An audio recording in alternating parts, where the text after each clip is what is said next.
There's this famous saying that a prosecutor could get a grand jury to indict a ham sandwich. The right to a grand jury is the first thing listed in the Fifth Amendment in the Bill of Rights. When people hear the word jury, all these things come to mind: cross-examination, a judge, an open courtroom, the right to put on a defense. That's all part of a trial jury. A grand jury's job is only to decide whether charges should be filed. So they're not deciding guilt or innocence.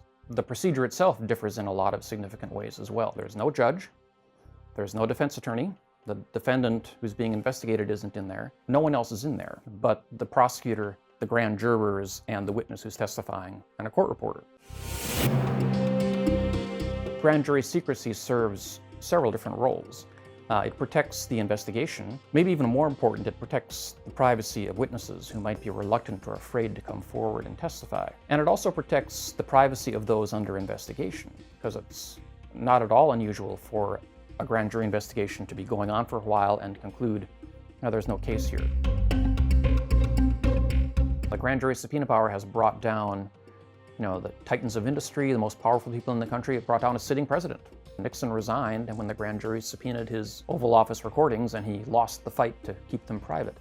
The subpoena power means the government can compel, even the most reluctant individuals or corporations to turn over their documents, and they can compel even the most reluctant witnesses to have to come in and sit and testify under oath and answer the prosecutor's questions. So there's actually a number of different grand juries implicated in the Mueller investigation and the broader investigations that are going on. So there was, in the Eastern District of Virginia, he had a grand jury going there that returned one of the indictments of Paul Manafort. Then he's been using a grand jury in the District of Columbia to investigate other charges, and I think that's been his primary grand jury. Then they referred charges out to the Southern District of New York related to possible campaign finance violations and maybe other financial crimes, and that led to the guilty plea of Michael Cohen. We're trying to speculate about what's going on in the grand jury. We don't know. And that's the way it's supposed to be.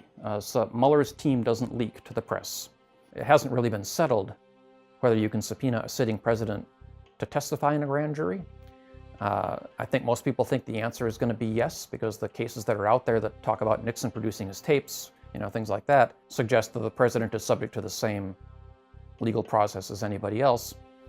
But it's unsettled. So if Mueller decides to subpoena the president, he's biting off a big legal battle that will definitely, go to the Supreme Court and delay his investigation for some time.